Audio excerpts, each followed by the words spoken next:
सत्य कभी दावा नहीं करता कि मैं सत्य हूँ, लेकिन झूठ हमेशा दावा करता है कि सिर्फ मैं ही सत्य हूँ। समय कभी नहीं रुकता। आज यदि बुरा चल रहा है तो कल अवश्य अच्छा आएगा। आप केवल निस्वार्थ भाव से कर्म कीजिए और वही आपके हाथ में है। हमारी आस्था की परीक्षा तब होती है जब हम जो चाहे वो न मिले और फिर भी हमारे दिल से प्रभु के लिए शुक्रिया ही निकले। तुम उसके लिए शोक करते हो जो शोक करने के योग्य नहीं है और फिर भी ज्ञान की बातें करते हो। बुद्धिमान व्यक्ति ना जीवित और ना ही मृत व्यक्ति के लिए शोक करते हैं।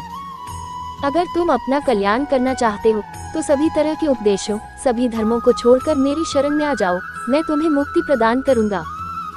सुख दुख का आना जाना सर्दी गर्मी के आने जाने के जैसा ही है, इसलिए इन्हें सहन करना सीखना ही उचित है। इच्छा पूरी नहीं होती तो क्रोध बढ़ता है और इच्छा पूरी होती है तो लोभ बढ़ता है।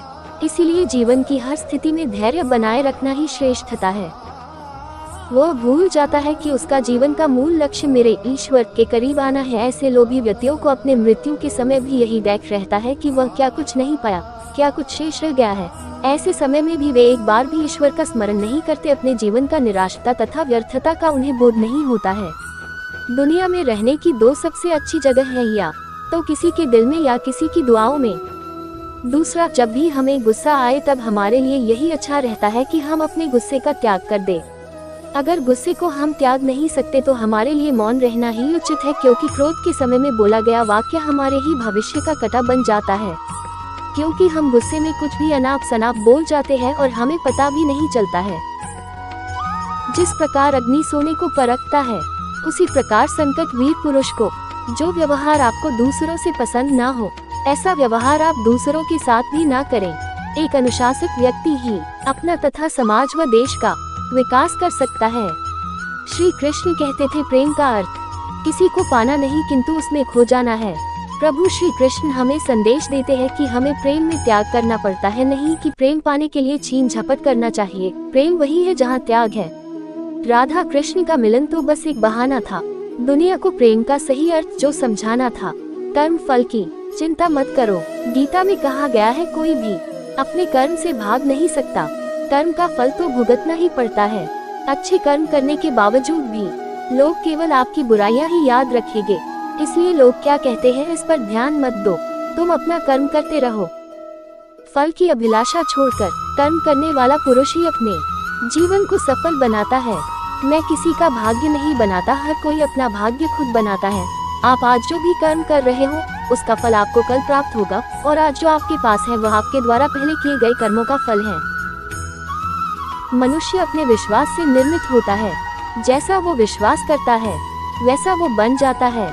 आत्मज्ञान की तलवार से अपने हृदय से अज्ञान के संदेह को काटकर अलग कर दो। उठो, अनुशासित रहो।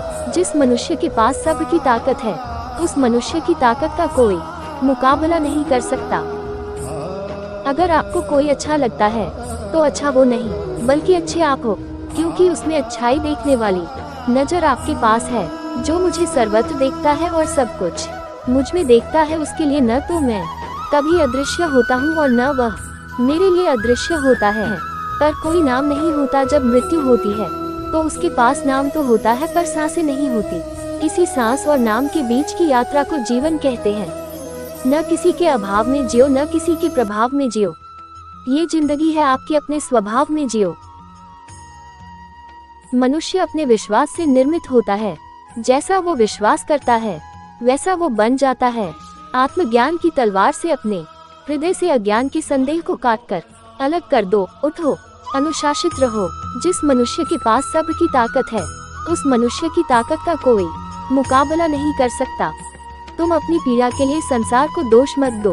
अपने मन को समझाओ, तुम्हारे मन का परिवर्तन ही तुम्हारे दुखों का अंत है।